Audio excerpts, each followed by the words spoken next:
We're really excited to have Brianna Harden with us today. Brianna graduated from the illustration department in 2011. While at Art Center, she interned with Good Magazine. After graduating, Brianna moved to New York and pursued freelance work as an illustrator. She joined Penguin Random House in 2012 and is an associate art director. We're very excited to host Brianna virtually today to share her experiences. Thanks, Brianna, for joining us and sharing your experiences. I'm going to turn it over to you now. Yeah, thanks. So I'm going to give this a shot, and I may need to solicit your help, but I think it's that I just won't be able to see any of my Zoom stuff while I'm presenting, but fingers crossed, I'm going to try and get this going. Okay, so that's actually looking pretty good on my end. Are you able to see Yes, everything looks great. that you need to? Okay, awesome. Maybe that was a false alarm then. I apologize for that. I'm just going to shift a few more things on my screen and then I'll get going. Okay. So I am going to talk about what it's like to be a book cover designer and specifically about coming from an illustration background and transitioning to the point where I consider myself primarily a graphic designer. But I also want to talk about what it means to occupy both worlds and why these skills are mutually important. So I'll also go into considerations for those either interested in freelancing for book publishing or for those who would like to get an in-house job as a book cover designer. Unfortunately, because of this format, I don't know who's in the audience, and I don't know whether you're an alumni or you're a current student, or if you're a graphic design, illustration, or some other major. But hopefully there will be something in here that you can find applicable, and if not, ask some questions. We'll definitely have time at the end for some Q&A. So before I go into all the career stuff, first we have to start at the beginning. I grew up in Los Angeles in the San Fernando Valley, and I got into drawing the same way that many millennials did, which is by tracing Pokemon cards. So my parents noticed my obsession with art making, and I was fortunate enough to be able to take some after school classes from middle school through high school. And that's where I learned classical techniques like how to work with oil paints and make still life paintings that my grandparents would be thrilled about. But I was also just a big nerd, and I was constantly drawing in my sketchbook. I loved drawing portraits from photos, and I taught myself how to use graphic software, like early versions of Photoshop and web design software that I pirated off LimeWire. And midway through high school, I set my sights on Art Center for illustration. And when I started at Art Center and I worked my way up through the terms, I never really found a consistent personal style. In each class I took, I just tried to wrap my head around what each instructor was offering and tried to absorb what I could from them. So like I did my best Jeff Smith impression. I did very heavily rendered portraiture anytime I could get away with it. I made weird 3D sculptural stuff in the Clayton Brothers class. And that became a point of struggle for me in a way of not finding a consistent aesthetic to my work. Some pieces from school, particularly in later terms, still do inform my drawing style, but I didn't get to know which at the time, and I felt pretty uncertain of my abilities. But there was one thing I did know for sure about my career and about the future. And by about fourth term, I decided that I wanted to move to New York City after I would graduate. I was really intrigued by the idea of working in-house somewhere. And I envisioned working in the art department, like at a magazine or a newspaper. And I took a couple classes with Brian Ray, and I was fascinated by hearing about his experiences art directing the New York Times op-ed page. I realized that in order to make that happen, I would really need to pick up some typography skills. So I took an elective class from the graphic design department, and this was hugely helpful. I'm going to break the narrative here just for a moment and start this early, but if you're an illustrator, learn how to use InDesign, learn some basic type skills. And I'll get a bit more into this later as we move on. So I did move right after graduating, and that first year was really tough. It was a year of struggling to find work and being terrified and racking up a bunch of credit card debt while initially living in a cramped 5-bedroom apartment in Brooklyn. Like I had 4 other roommates. So like 6 months after moving, I landed a gig doing marketing graphics for a small clothing company, which was a relief in some ways, but it wasn't exactly what I wanted to be doing. And then 6 months after that, I somehow landed an interview at Penguin Books. So I'm just going to go through a quick explainer about how book publishers are structured. So the 5 largest book publishers in the US are commonly referred to as the Big Five, and they aren't the only publishers. There are smaller houses and independent publishers. People do self-publishing these days, but I can only fit so many logos here and trying to keep it simple. So let's look in particular at Penguin Random House. So within the company, there are several divisions. So we have Penguin Publishing Group, Random House, Knopf Doubleday, DK, Penguin Young Readers, which encompasses children's books. Random House also has its children's book side, and there are several other divisions. So then from here, let's take a look at the Penguin Publishing Group. And within this division, there are a bunch of individual imprints. And again, I didn't show all the icons for all the imprints within Penguin Publishing Group. I think you can get a sense of how expansive this is. But these imprints are smaller groupings that specialize in certain types of books. So the particular imprints that I work for are Penguin Books, Viking Books, and Penguin Classics. And so Viking does the hardcover jacketed books, which then turn into Penguin paperbacks, and Penguin also does its own original paperbacks. And Penguin Classics is typically a paperback imprint. And so back in 2012, I interviewed with Paul Buckley and Roseanne Serra, who are both longtime art directors for the Penguin and Viking book imprints. I still to this day don't totally understand why they hired me. I didn't have a single book cover in my portfolio. I kind of just have to assume that Paul, who also came from an illustration background, maybe took pity on me as a kindred soul or something. But with that said, I eventually came to understand how much my illustration background would eventually inform my work. And the first several years of employment really became an extension of my education. And I think that probably would have been the case whether I had come from an illustration background or a graphic design background.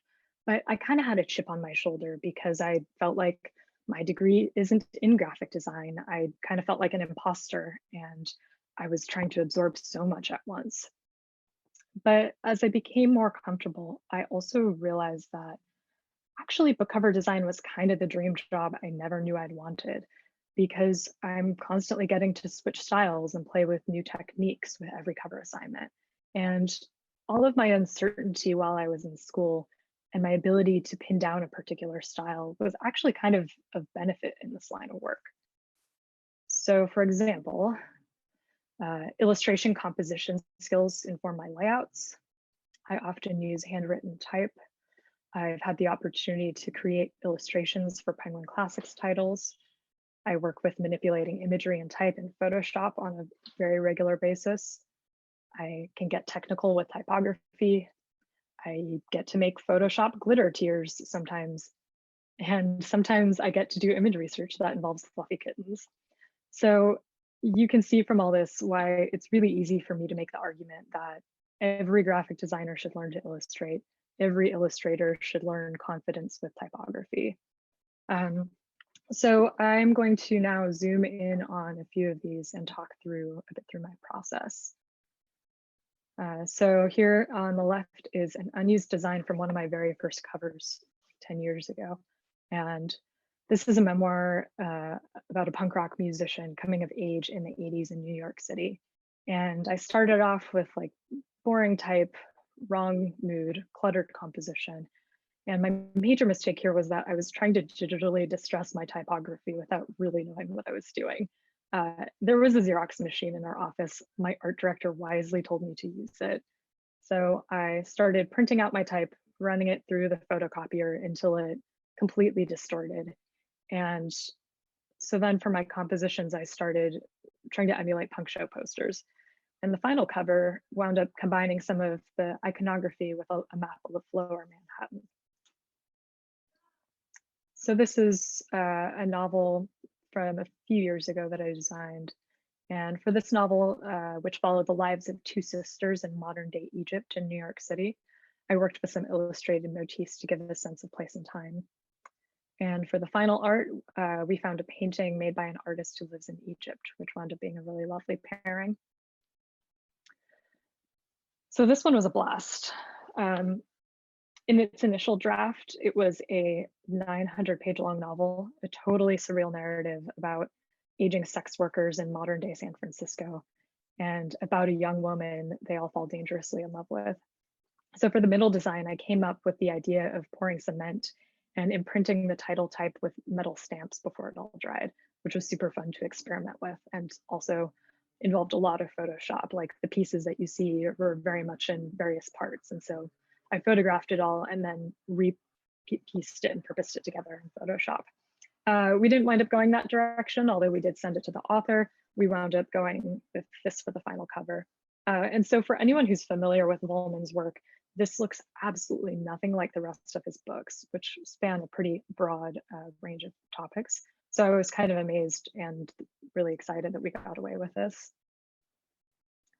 So most of what I've shown so far has been done in-house at Penguin, but I also do freelance book covers for other imprints and publishers, which is totally great because you can work for 8 hours and then you can work for another 4 hours. And actually, most of us do this and it's totally normal. And kind of on a different side of the spectrum, there are also designers who are full-time freelancers, but they usually get to that point because they've done an in-house stint for a few years, or they'll go back and forth over the years between working in-house for a particular publisher and then freelancing. So these covers were all done for an imprint of Simon & Schuster, and this is your standard creepy thriller novel.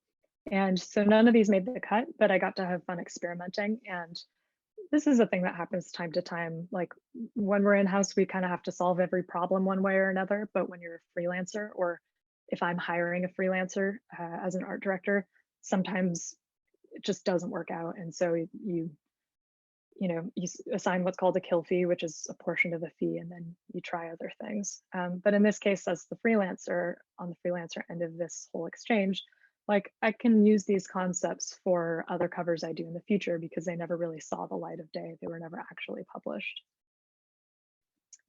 Okay, this is my art direction slide. All of the illustrators that you'll see, or illustrations you'll see, were created by freelancers. And in this one here, Chris also did the gorgeous typography because he's a genius. Here's a cover that Jason Hawley did, and I'll talk more about this one later. Here was a cover that we had to commission and design in 2 weeks flat, which was a record for me. We received notification that our publishing house was acquiring the rights to this book, this classic book, from former owners for a different publishing house. And we had to make sure that there was no gap in between when there was enough stock for this book to be in stores. Like we just had to make sure it didn't go out of print, which meant we had to kind of import it into our systems, both like the interior type and also completely change the cover to give it a new look. And typically my workflow happens over the course of several months. And in this case, it was really start to finish 2 weeks out to the printers, which was kind of dizzying and incredible. So this is one example here in a series that Dadu Shin did for me of repackaging Jane Austen's work for Penguin Classics. And on the bottom left, this gorgeous illustration won a gold medal from the Society of Illustrators a few years ago. I'll talk about this one a bit more in a minute. And this is actually, you probably can't see the detail on this, but this was actually hand embroidered by Sarah and then kind of composed a bit in Photoshop to fit nicely with the type. And then I'll talk about this one as well in just a moment. So I always say that illustrators make for great art directors because we're able to speak the same visual language. It's really helpful to be able to kind of have that shared sense. And if you're a graphic designer and you're thinking you'll art direct, I really strongly recommend that you take an illustration class or two to get a sense of that language and that process of drawing and how we talk about our work and critique.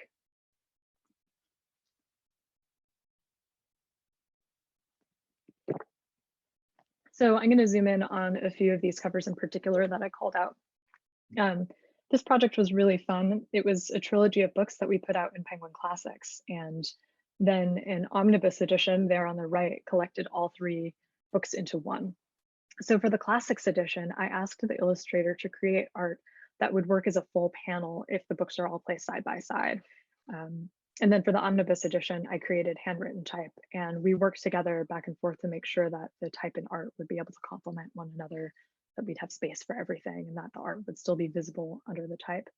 And one of the challenges of doing these fully illustrated covers is making sure we each have enough room for the art and for all of the copy. And yeah, we do often wind up working back and forth fairly collaboratively to make that happen. This one was kind of an uncommon project. We have a series of books called Penguin Tuxedos that we've done a few titles for in Penguin Classics. And it's sort of our way to announce a new important book coming into Penguin Classics. And so we'll wrap around a paper jacket around the paperback. And each of these in this series features a die cut somewhere to show a peek of the illustration on the inside, which also presents a design challenge to coordinate the jacket and the cover image. And typically this is something where the designer in-house has just done the full thing, the outside and the inside. But in this case, we really wanted to work with illustration. And so Hannah created the lovely art. And then based on what she sent over, and she came up with the idea for using the female symbol on the front cover. And then I designed the type around it and kind of worked out all of the alignment and everything with production. I've also gotten to collaborate with former colleagues and instructors. And so here are two covers that Jason Hawley has illustrated. I pitched his work for the Thoreau cover, which turned out great. And for the cover on the right, the author was actually a fan of Jason's work from having seen it in the New York Times. And she pitched it to us as a suggested direction, which was awesome. And the cover also turned out really fun. Okay, so that's enough about book covers. I'd like to talk a little bit about career stuff. And I think we should just get the past 6 months out of the way. The good news is that people are still buying books, fortunately. The book publishing industry is still alive as ever. People are just shifting to online and buying books online, that is. And in terms of working for book publishing, we have all moved to work from home, and it seems to be going fine pretty seamlessly.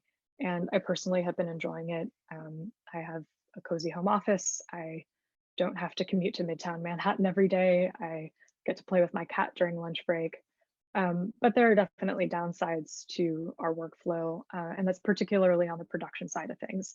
Like in the office, we have these big printers that help us simulate the color so that we can figure out what we're looking at on screen and then see it in a close approximation to the CMYK that it will get printed in for mass distribution. We obviously don't have access to those fancy printers anymore. We can't really color correct. We can't really color proof before we send our files to the printer. So we're kind of working blind in terms of previewing and approving everything. And then of course, kind of all the other kind of common struggles from work from home is that, you know, digital meetings can be lonely and a bit awkward.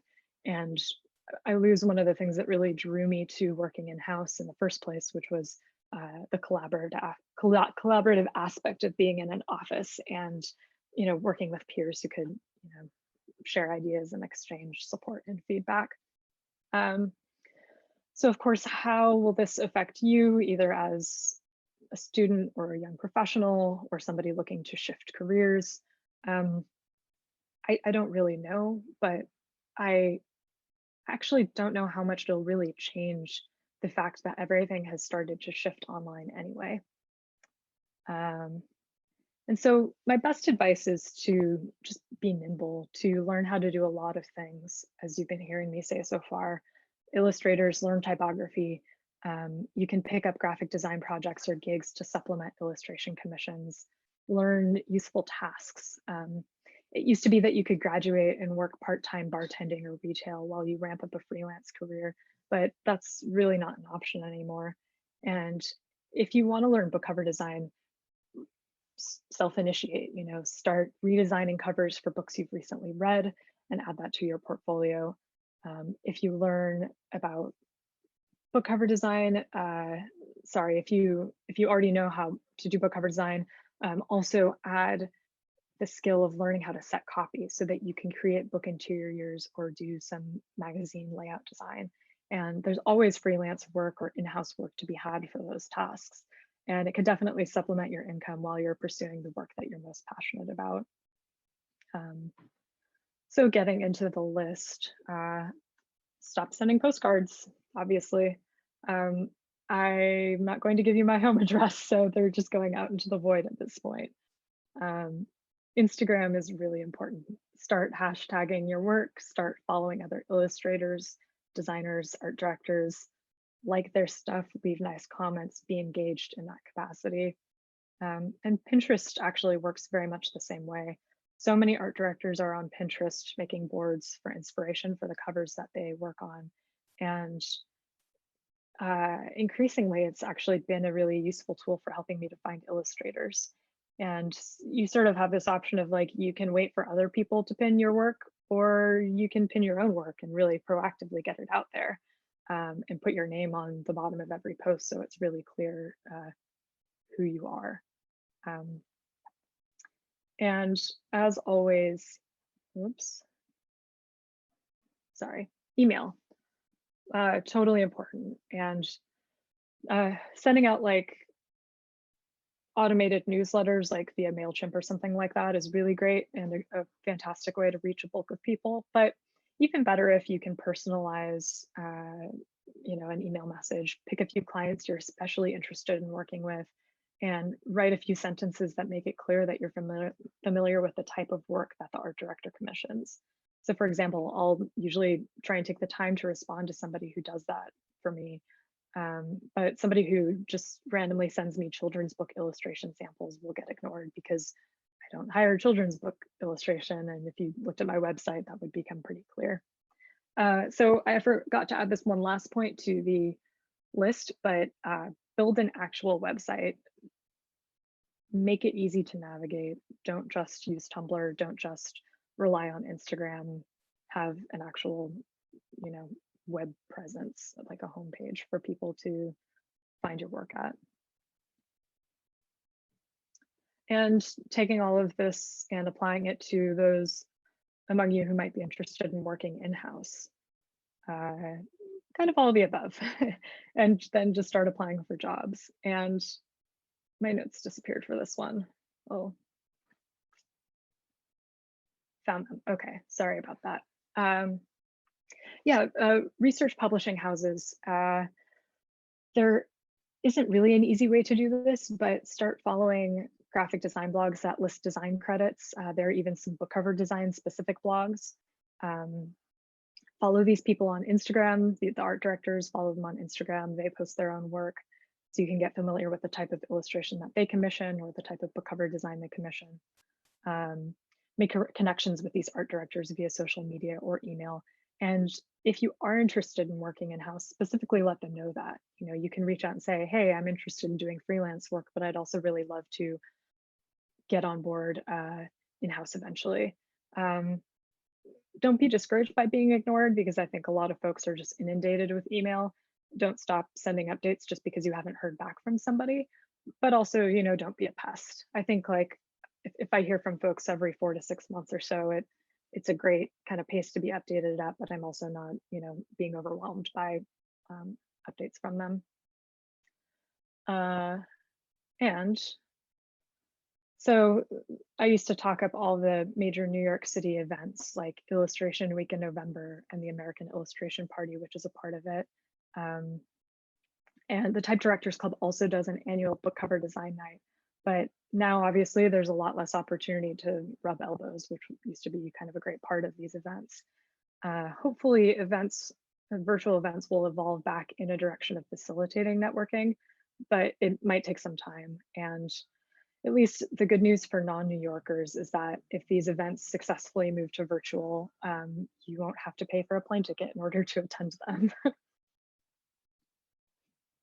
Yeah, so I don't know you guys, but I know your winners, so I am going to share with you some things I wish I knew when I was 20. I really would strongly advise to ask for help. And I know this is one I'm sure you've heard a lot, and I'm sure you do it, but it's really important to emphasize. And it's a whole different thing coming in from being a student, having that regular dialogue, to going into a career and feeling like you need to be the master of everything. It's not like that. People love being asked for help. Don't be shy. Ask for recommendations, ask for illustration critique, ask for career advice. Just do it. People remember you when you do, they see you as being engaged. And obviously, you get to learn totally helpful stuff. Um, Along these lines, but totally different, ask for financial help. I don't mean like start a GoFundMe or an OnlyFans to help pay off your student loans, or I don't know, maybe that actually is the thing to do these days. But specifically what I mean here is I really wished I had started making a budget 10 years ago when I graduated. There's obviously online tools like Mint, and I use something called Personal Capital, but I would strongly advise to go a step further, and I would really recommend that you hire a financial advisor.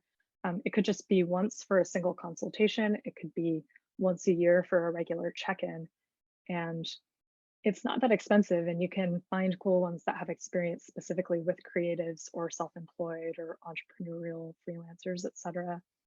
And it really takes a lot of the stress out of a very scary situation to have somebody else help you make a plan.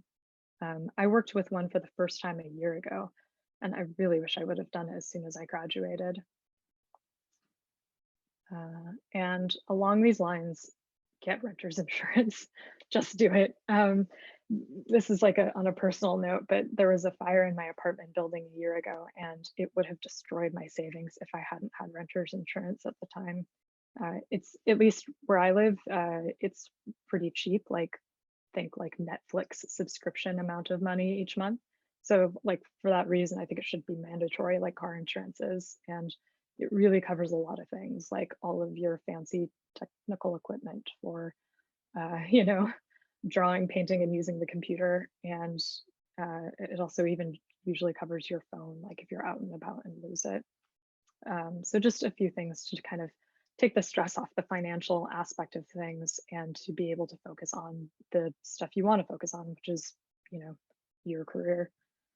Okay, last point isn't such a downer. Do other shit, like stuff that is not just art, not just graphic design. And for me, several years into living in New York City, I had been working nonstop, and I realized I was pretty depressed. I moved to a city where I didn't know anyone. I put my career at the center of my life for so long that I had forgotten about the stuff that I used to love to do before starting art school. And after hitting that low point, I realized what I had been missing, and I started going hiking and exercising regularly. I learned how to rock climb, and I joined a local climbing gym. I started woodworking. And last year I learned how to fly fish and tie flies. And that is not the proper way to hold a fish, by the way. um, and recently, in the past few months, I've started doing volunteering on the local community and political level, which has been sort of a long-term goal for me. So two things turned out to be really critical to my well-being, and that's having a community and having regular engagement with nature. And for me, the community comes from having friends who do similar activities. I wound up starting a woodworking group that used to meet monthly before COVID happened. And I made friends through climbing and through doing outdoor stuff. It really makes it so that I can come back to my work feeling refreshed. And I also have something healthy to turn to when I'm feeling overworked and exhausted. I absolutely know that it's tough to keep up with that while you're in school or while you're starting a career, but just don't lose sight of those things that help you recalibrate and recenter yourself, and it'll really help in the long run. that's it. Thanks, you guys. I'm sure we have some time for some Q&A if you would like. So I'm going to stop sharing my screen. Thank you, Brianna. Yeah, we'll dive into Q&A now. So any students who have students, alumni, staff who have questions, please feel free to put a question in the Q&A box or the chat box, and we can Brianna can answer. So I also just, as we wait for questions to come in or not, I can kind of offer up some common questions that I get that I see, like I hear from folks regularly, and I'm seeing a couple questions come in, and I'll answer those in a moment. But a really common question that I get asked is, do I have to read every single book that comes in? And this is really like the top most common thing that people ask me. And it's a totally good question, and I can use that kind of to talk a bit about my workflow. And so by the time a book gets to me, if it's fiction, it has already, fiction is acquired basically in a full draft format. Like there's at least some version of the book that has already been written. And nonfiction is a bit different. It's acquired usually based on a proposal or an outline. Usually it's acquired based off of some previous writing, like journalism that the author has done, or a previous book even. And so depending on whether it's fiction, if it's fiction, I'll get the full novel. I will in fact read the full thing. If it's nonfiction, it's really more about reading that outline and then getting familiar with the subject and doing research on what we call comp titles or comparative titles, which are books that basically when this book goes out into the world and lives on a bookshelf, what are the books sitting next to it on that bookshelf? What section is it in the bookstore? And what are similar books of the same subject and what do they look like? So after I kind of get a sense of that and have a conversation with the editor, I start, usually for me, I mentioned Pinterest is really helpful. I start a Pinterest board of compiling all those comp titles, looking at things that I think are visually, along the same lines.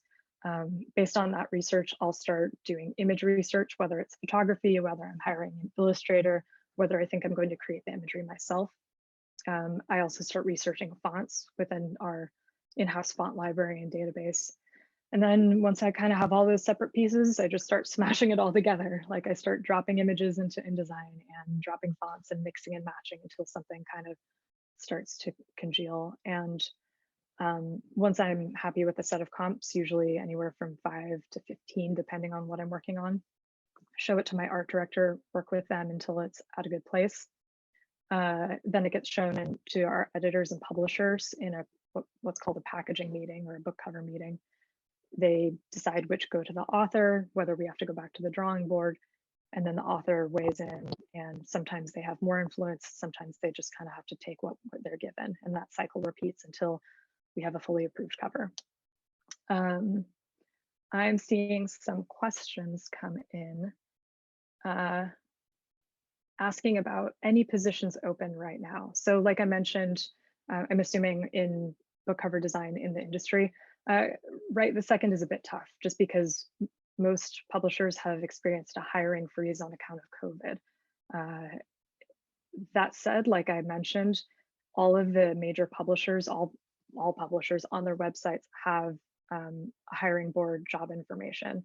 And so like I said, learn what the major publishers are, learn what the not major publishers are, the independents or the kind of mid-sized ones. Even local colleges all have presses.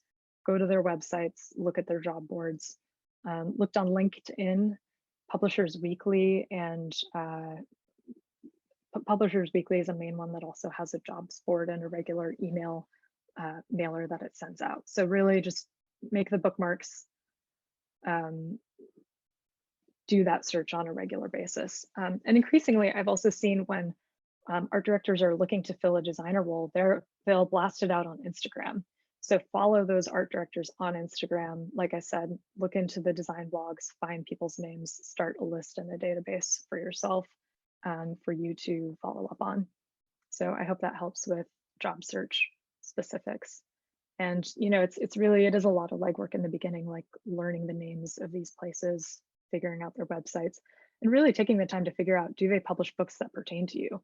There are a lot of publishers that only do cookbooks or only do like religious books or hobby and craft books. And do you want to work for those, or do you want to work for something more kind of mainstream or general?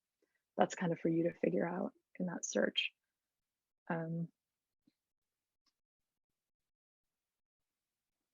So kind of a follow-up question, someone asks, do you recommend searching for jobs when not many companies are actively hiring? When you applied for Penguin Random House, did you apply because there was a job opening or specifically because you wanted to work specifically there? Yeah, good question, and both. So to answer the first part of your question, I think I just did a bit like, right, there's a freeze right now, but that said, I still have seen postings, and so just keep your eye out. Start bookmarking things. Now is a great time to do the research and start following people, etc. So when I applied, I had done that thing. I had on my bookmarks toolbar like all the major publishers, and I was specifically looking. So I saw an opening come up and I applied through HR, and I kind of knew that because my portfolio didn't have book covers in it, I probably would be screened out by HR. And so I did some Googling to find the name of who I suspected might be the hiring manager. Like I found Paul Buckley's email address somewhere on the internet and I emailed him and I was like, hey, I applied. I don't know if it got through, but here's my portfolio.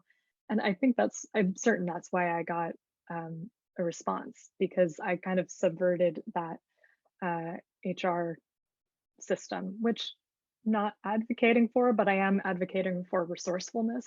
And like I said, follow people, engage with them early and often, but not obnoxiously.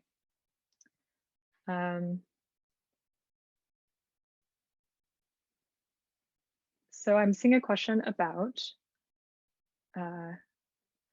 any class recommendations that I might have for graphic design students to take for illustration. And saying that I mentioned language drawing. I guess when I said like the language of drawing, I meant sort of like, the words that we use in critique to describe compositions and aesthetics and styles. Because I've been out of school for so long, I don't know what's on offer these days. I think, I really hate to, just say I can't weigh in on this, but I would say like not like sort of early term illustration classes, because those tend to focus on like kind of classical drawing skills. I would say take something that kind of maybe like term 4 to 6 students will take, because those are really focused on like exploring different drawing styles, generating ideas, learning how to kind of take a lot of input and distill it into your own creative vision. And so talk to some random illustration students and say, without having like hardcore like classical drawing skills, what are some classes that they would recommend that you take? And I hope that the department chair and the department chair's assistant could also point you in the right direction as far as that goes. And also, like, I'm hesitant to name names because there are just so many, you kind of can't go wrong. And I think if you talk to the instructor and say, hey, I'm a graphic designer, which is fairly common, like, hey, I'm a graphic designer, I'm taking this, can you help me kind of craft this to work out well for me? I should hope an instructor would be really receptive to that.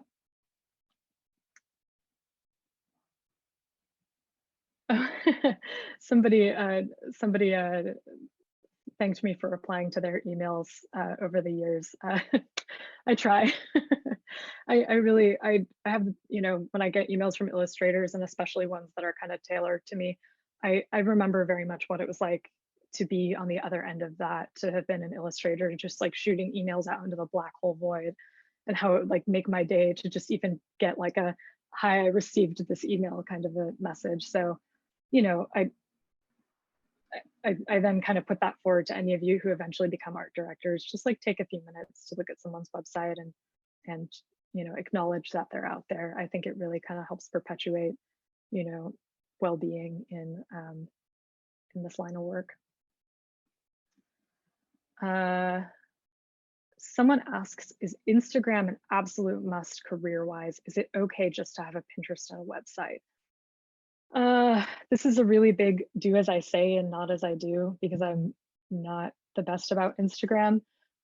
If you're a freelancer, it's it's a strong recommendation, and I'm kind of curious to hear why someone wouldn't want to, besides like having an aversion to social media. Like I certainly do, and it's something I struggle with, but it really, especially because of COVID, it's a way that people, see what everyone is up to.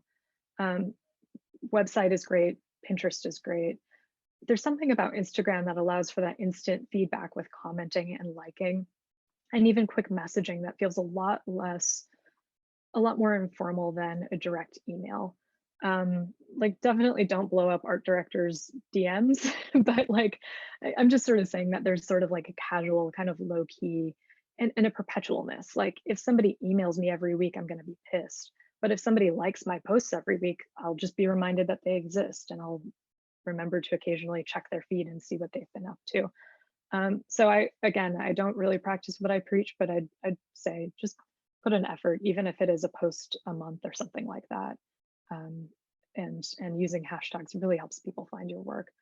And especially also blogs kind of seem to be a thing that, like, blogs are kind of shifting, and I'm starting to see more and more aggregate Instagram accounts, like people who just post other people's book cover designs, and that's the whole purpose of the Instagram account. And so if somebody like that posts your work to their, tens of thousands of followers, you have just instant kind of free press for your own work, even if you're not a super regular poster. And so I think in ways that the time kind of pays off in dividends in that way with that particular app, in terms of how much reach you can get by just, getting the attention of select, users.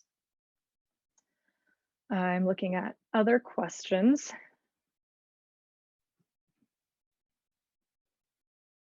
So there's a question about, so when it's, the question is, when you started working in graphic design, did you start accepting graphic design jobs and learn as you go? Or did you learn first and then start looking for more graphic design jobs? The former, because I had no other source of income. I, I just sort of had to, like I said, I was struggling with that imposter syndrome because I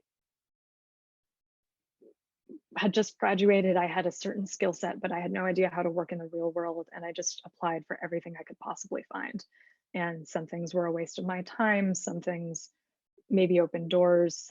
Uh, some things just kind of helped me see what I definitely didn't want to do, like that 6-month stint I did doing graphics for a clothing company made me realize, like, I don't like the idea of pushing products in this particular way. Um, and so I think, the worst that can happen, and it's a thing that's going to happen a lot, is people will say no to you or they'll ignore you. And you just kind of gotta kind of keep pushing through that and treating every opportunity as a learning experience. I think had I started at Penguin 5 years after I graduated, I think that first year or two still would have been really intensive in terms of learning. It's just embarking on a career path that I really had no direct way to be prepared for besides having, drawing, painting, typography skills. There's also just the whole dynamics of an in-office environment. There's no way that you can practice that until you have an office job, and specifically a creative office job, where you're not just receiving feedback like you would in a critique, but you're engaging on a professional level. Like you have to be accountable every moment of the workday. Even if you get sort of a bad critique, you still have to like show up and kind of keep motivated. And yeah, that's something you can't really do until you get those skills. So just, full speed ahead if you can is my recommendation. That was a good question. I'm seeing another question. What would you recommend for somebody who wants to get into publishing but is unable to move to New York City? That is a really good question. And I think this even expands to folks who want to get into freelance design that is designed for print or publication but are not in New York City. I think a lot of folks feel like that's a barrier to entry, even though everything is online. Um, you know, so my answer, pre-COVID would have been, well, you're really limited to trying to launch a freelance career from not having ever worked in-house, which is a little challenging because, like I said, it's such a specific, it's a small group of art directors, small group of people, like particular niche within the graphic design world. And um, if I'm hiring somebody to do freelance, I want evidence that they've delivered for a book cover design imprint art director before. Like I want proof that they've done the thing before I risk hiring somebody, which kind of is not great for people who are just getting started. But there's kind of a side door that you can get in through, which is working with folks who are self-publishing or for indie presses. And I think if you're trying to just kind of start a ground up freelance book cover design publishing career, solicit small presses, indie presses, places that are maybe like a mom and pop shop, basically, where they're only run by a few people. And this will take research on your end, you know, like going to bookstores, looking through your bookshelf, doing research on the imprints and the publishing houses of the books in your shelf. It's just kind of the old-fashioned way to do it. But once you find a list of these smaller houses, start sending out your portfolio to them. They're more likely to hire you. They pay lower rates than the big 5 publishing houses, but you know, not bad. Usually around $1,000 per book cover design, whereas big 5 publishers pay $1,800 to $2,000 per book cover design. And another route is to solicit work from people who are self-publishing on Amazon, which is kind of a new phenomenon, and actually a not bad way to go about things. There's a website called Reedsy, and I'll type it into the chat because it's a weird word. And this is the website that helps people who are self-publishing connect with all kinds of professionals in the spectrum of the book cover design, or sorry, the book publishing process. So with editors, with production people, with ad promo publicity people, and specifically with book cover designers and interior text designers. And if you have a portfolio of book covers, folks don't necessarily really care if they've like been legitimately published or if they're just representative. You can basically, you know, make bids for a project. And that's something that I did on and off over the years. So somebody asking what the name is, I believe I just typed it into the chat. If somebody could confirm. Oh, so I think that went to all panelists, sorry. Thank you for letting me know. I think that went to everyone. Okay. So yeah, that's one way. And sorry, that was a lot of information. Yeah, and once you've done work for smaller indie presses and self-published authors, then you can start to approach, you know, book cover designers, art directors in the bigger houses. And I think there's no reason to say why you couldn't start a freelance career from anywhere at this point. Oh, and then the last part, like now because COVID, we're going remote. We have been going remote successfully. So I wouldn't be surprised if it would be possible to work remotely for a book publisher in the future. I don't really know what it's going to look like. Certainly within the next year or so, it'll be a lot more clear what direction that's going in. But I'm optimistic. I would really hope, honestly, that you know somebody could have a career in-house without having to live in New York City. I understand exactly why not everyone wants to live here. So yeah, I think it's totally possible. I think if you really just kind of focus directly on it and do a lot of the research on your own, it can be done. All right, I'm seeing a question about, you showed a book cover that you also did the photography part. Did you take any photography class at Art Center? That was my mistake. I didn't do the photography in anything that I showed. So if I was a better person, I would have put up the credits for the photography as well and for all of the art that I posted. But I'll, you know, do better about that next time. But that kind of leads to an interesting question, like where do we get photography from? And the answer is oftentimes from stock photography websites like gettyimages.com, stocksy.com is a big one, and so on. Like Shutterstock obviously is a very big one. Alumna is one. So all of these are websites that collect all kinds of stock imagery, and we have accounts that allow us to download high resolution images from those websites and then be able to work with them in our compositions. So it's really rare that I'm directly in conversation with a photographer, like the way that I am with an illustrator, because we're working with stock imagery. There are occasions where we do photo shoots. I actually just did one and it's a lot of fun, but those are fewer and further between. They're kind of bigger budget. They're usually for like celebrity memoirs and stuff, or people who are, personalities. But that said, I know there are folks who are book cover designers who are also photographers who do like to shoot their own imagery, and it's totally possible. And I actually did take a photography class at Art Center. Blanking on the name of it now, but if you email me, I can find out. But I also found it was just great to learn photographic composition and develop an eye for that. And it definitely did inform my work. Sorry, I'm just gonna respond to a quick message. And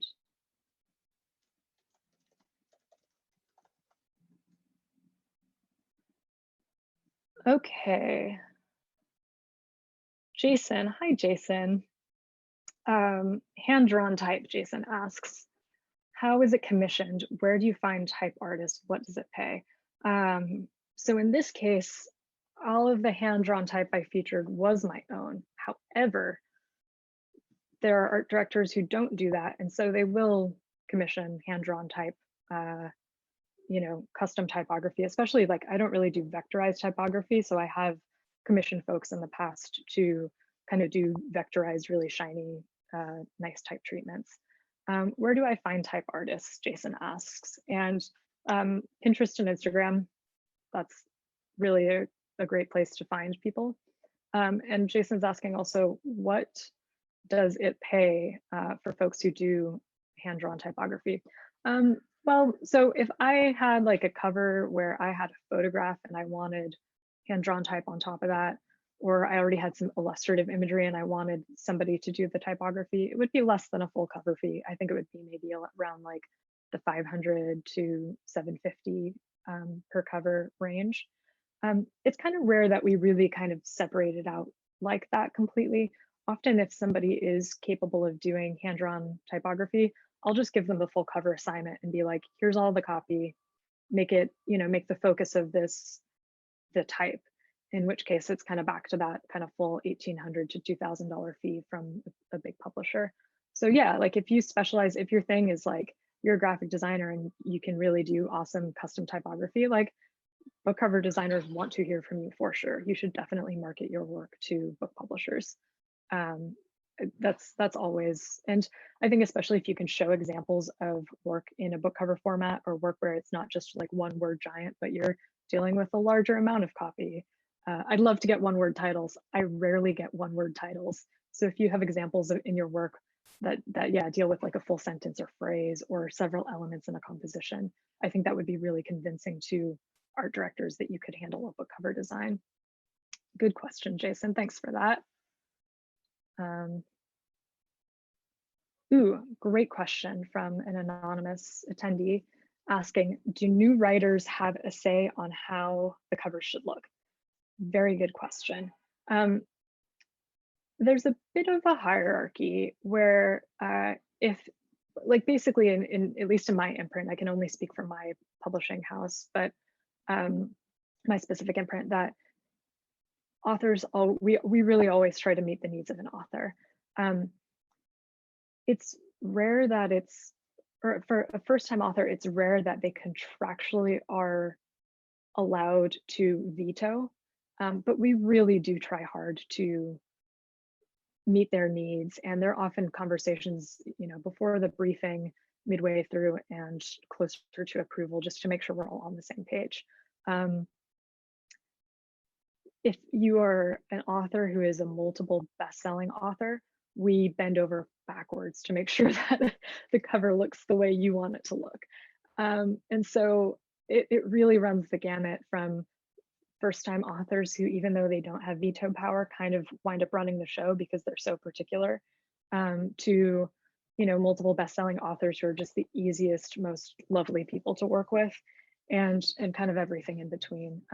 But yeah, I mean, in general, we're trying to maintain a good rapport. We're acknowledging that this work comes from the author, and we want to take their ideas into consideration.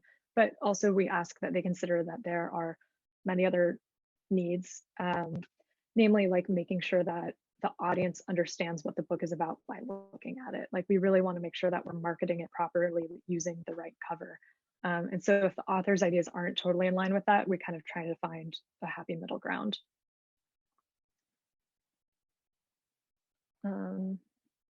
Reading through questions. So there's a great question from Matthew. He is asking, basically, when an art director hires an illustrator, do I avoid, or do my peers avoid, hiring illustrators who kind of have a range of styles, like what I was describing, I kind of experienced in my own work when I was in school. Like if I don't know exactly what I'm going to get with an artist, do I shy away from them? Unfortunately, yes, to some extent. I'm okay with working with somebody who has a range of styles, but I just want to make sure that they have enough in each. Like if they only have one piece that looks a particular way and I love that piece, I'm basically going to bookmark them and keep checking in on them every 6 months or so to see what has their portfolio evolved into. Yeah, I don't mind if they do a lot of things, but just as long as they have enough evidence that there's consistency within those multiple things. So you can be a generalist, but just like, kind of prove yourself through a volume of work, if that makes sense. I'm going to start skimming through these a little bit. I'm good on time, but I also want to be mindful of folks who are attending, so no hard feelings if you need to skip out. There's a question from somebody about using Photoshop for designs, and is it essential to have stronger illustration skills?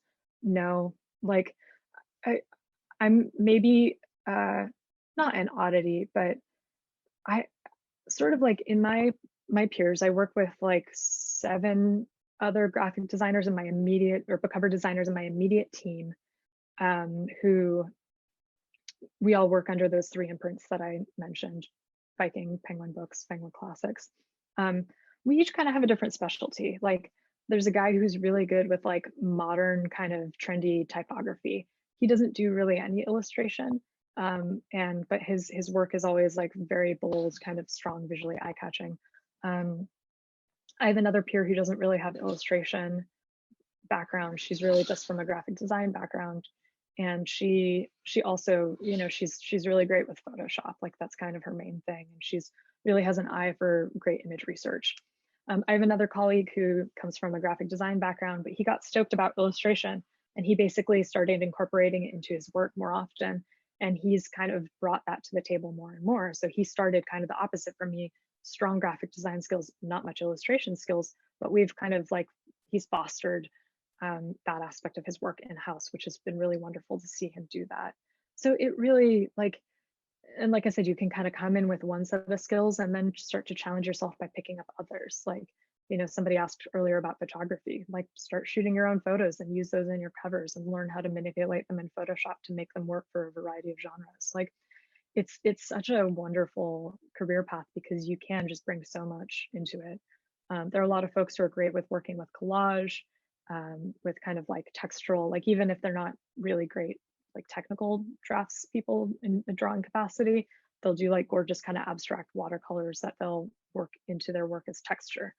So yeah, there's, I don't think that there's any set of skills that's totally mandatory. I think it's just about pursuing what you feel your strengths are, or what you want to make a strength. I got another question about classes I enjoyed at Art Center, and like, you can message me privately, but like I said, I don't know who's teaching what anymore, and I don't want to, mention somebody and exclude someone else, because like so many of them were helpful to me in so many different ways. So, feel free to send me an email and I'd be happy to, discuss further.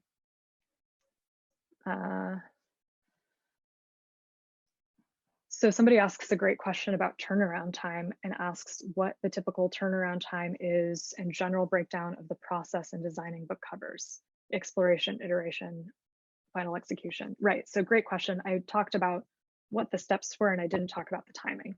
So we have the years broken down into 3 seasons. Felt not unlike Art Center in that kind of rhythm where we have our spring, summer, and fall season, and each span about 3 to 4 months. And so from the time of briefing to our sales conference where they review all the finished covers, that's kind of the chunk of time that we have. And there's like a check-in point, and we obviously, not, it's rare for something to take like a full 3 months. Usually by the time I start like researching something and kind of chipping away at it, it's about a month to a month and a half from start to finish.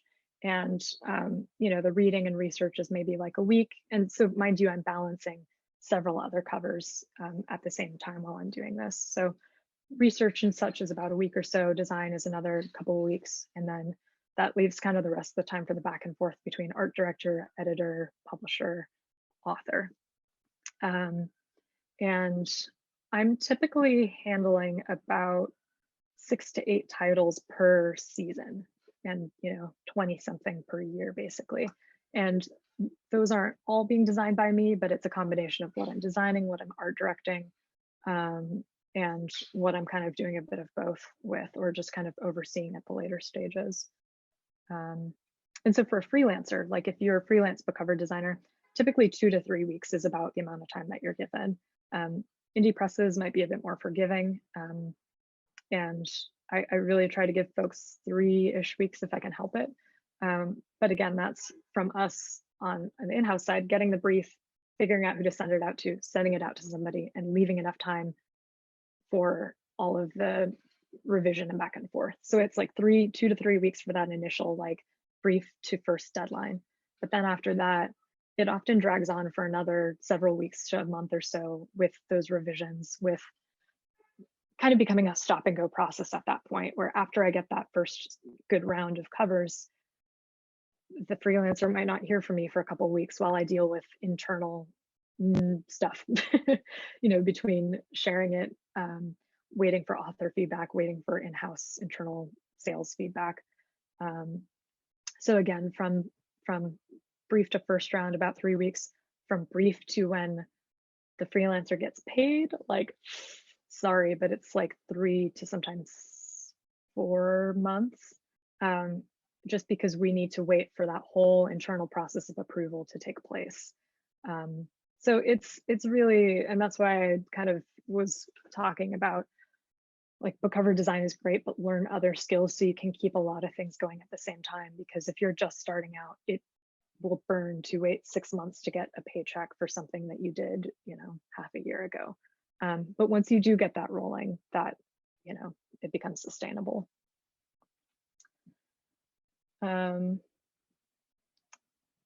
Yeah, and then I see another recommendation about graphic design classes for illustrators, a question about what graphic design classes I would recommend to an illustration major. Again, I forget the name of the instructor who was fantastic, but it was basically like a second or third term intro class. Talk to your graphic design major friends, talk to the department chair.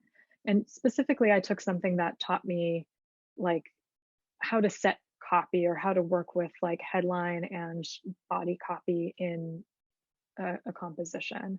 And there were a variety of other assignments, like there was a logo assignment or something like that. But really, I think something that will teach you how to work with InDesign and work with chunks of text of various levels of importance. Yeah, you can email me if you'd like, and I can try to dig up the name, but it's been a while. Sorry about that. And I'm skimming through the questions. I can take a few more at this point. Maybe I'll go 5 or 10 more minutes. Thanks to everyone who's stuck around.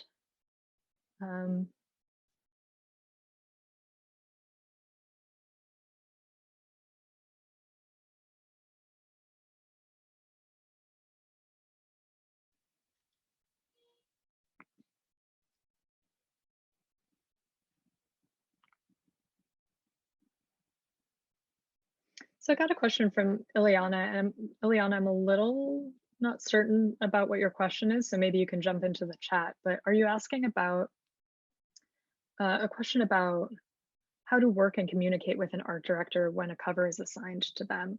What are some examples of an illustrator doing so? I'm going to try to answer this, but please jump in if I'm not getting at what you're asking. Um, it's a good question if I'm interpreting it correctly about like how to, yeah, how to communicate with an art director. Um, like respectfully and openly and with curiosity, I guess is what I would say. Like, I think sometimes there can be sort of this attitude of it's me versus my, like if I'm a freelancer, like it's me versus the art director, like I'm trying to prove myself to them. And if they come back to me with feedback, it's like a criticism on me or something. That's not the case. As much as you can imagine, you're both on the same side trying to meet the needs of the editor, the author, the sales team, that you guys are a unit working together collaboratively. And that know that when an art director comes back to you with feedback, sometimes it's from them. Sometimes it's also from 10 different people that you'll never get to talk to directly or know the names of or know the prerogatives of. And so if there's ever any time something comes back and it rubs you the wrong way or you're not certain about it, engage in a conversation that's open-ended and open-minded. Actually, a good example is I was working with Jason Hawley on one of those covers I just showed, the one that was not the Penguin Classics, the one that was called How to Be Animal. And I gave him a suggestion, or I had an idea, and through some really super respectful back and forth, he made it clear that like my idea wasn't totally going to work for his approach, and he was super open and really like offered to explore different ways of trying it out. And I just was like, oh man, like I really, this wasn't quite the right fit for like I just sort of had a random idea, and once he kind of explained it back to me, I realized like, oh, that was kind of a bad suggestion. I'm going to drop that and just, let him do his thing. So I think kind of, again, like treating it from this idea of like, you guys are both on the same team. No one is trying to agitate the other person. And if there's anything that strikes you as odd or doesn't make sense, like just ask questions about it until you feel like you both have kind of a shared vision for the work that you're trying to achieve together. I hope that answers the question.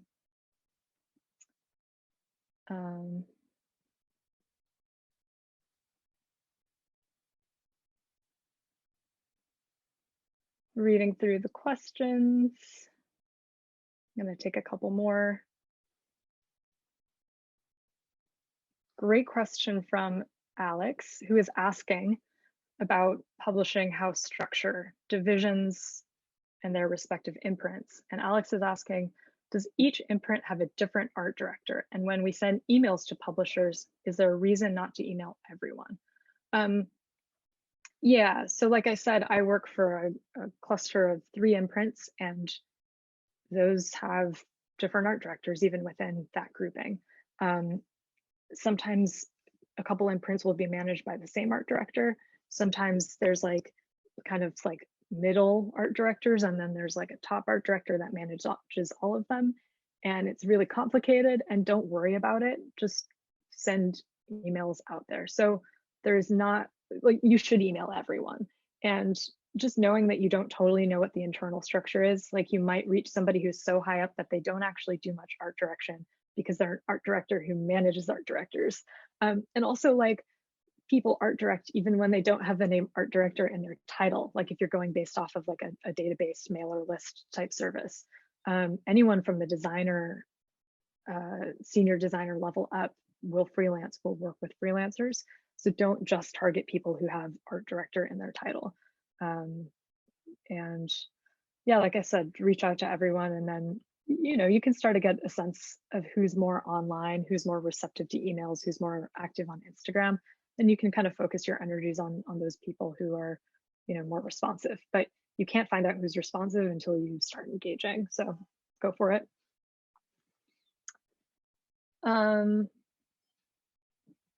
I see a question about how not to feel overwhelmed with the pressure of maintaining social media and networking.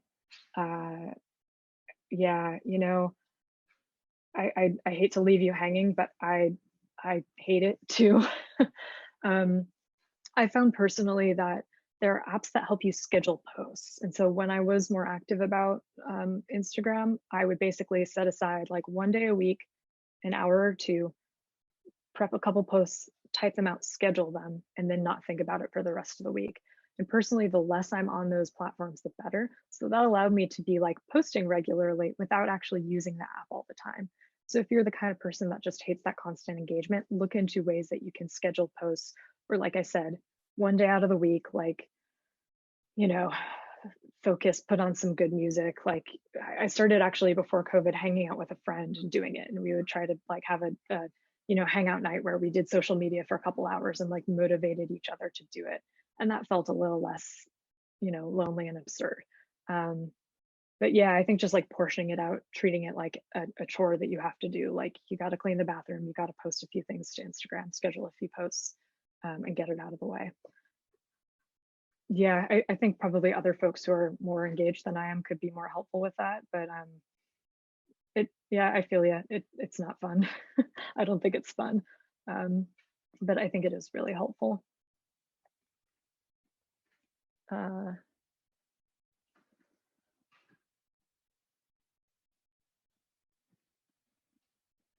all right, a few more questions left.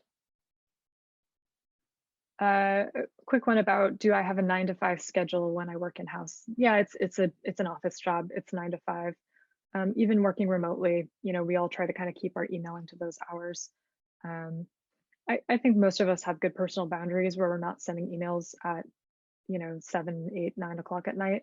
I do get those emails and I am not obligated to respond. So I think you draw your own healthy work-life balance, but it is kind of standard office hours. And I'm seeing a question about as an art director, what do I look for in a freelancer's portfolio if it's more graphic design oriented? Good graphic design. I think if I'm hiring a graphic designer to do book cover design, I want to see book covers. I hate to be that literal and linear and obvious about it. If I like Jason's question earlier about somebody who does hand-drawn type, like I'll hire them even if they don't do book covers, because I know I can kind of, give them a specific brief to achieve a specific thing. But a graphic designer in general, book covers are kind of a specific language. It's like this vertical format, and it's like there's usually kind of a set average amount of type that we're working with. Book cover design, being good at it is really just knowing what the market looks like having seen and worked with a lot of other book covers and knowing what the competition is, what subgenres are supposed to look like, what tropes are so 5 years ago, so 10 years ago versus what tropes are current.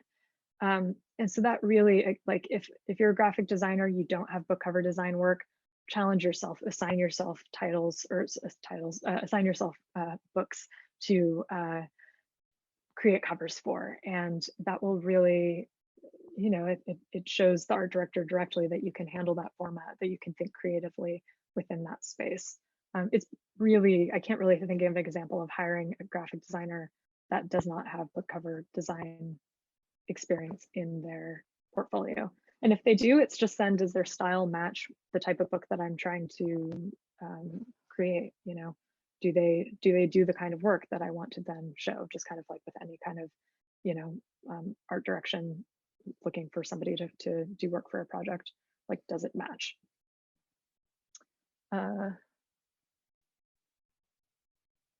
Yeah, so there was a question about the average fee that a freelancer gets paid for a commission. Yeah, I think I went into this earlier, like $2,000 for a book cover, and smaller presses will be like 1,000 to 1,500 or so is pretty standard. And then a kill fee, like if the cover design does not get approved after multiple rounds of revision, will usually be half as much as the commission fee. So I think I showed some examples that didn't ever go to final. So I received like about $1,000 for that work. So you get something even if the final cover isn't totally used. Last question. what classes did I take towards the end of my terms at Art Center? What classes would you recommend to an illustration student? Okay, sorry. I took a lot of classes with Jason Hawley, classes with Brian Ray, the standard portfolio classes. As you can see, I kind of had a fair amount of portraiture in my work.